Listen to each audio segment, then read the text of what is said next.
Hello viewers, we discuss today the not physics and electroweak standard forces, and we are demonstrating the figure and this video clippings of electroweak standard forces like in and electromagnetic forces and the relationship of the magnetism. And here it's clear that's how this knot theory came in physics.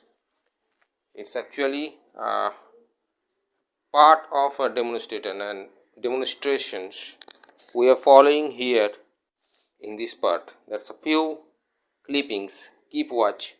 There are the several relationships. This is how the electromagnetic forces come. We are finding here electromagnetism, and it's a clear pictures. We're getting here how the magnetic fields that come in action today.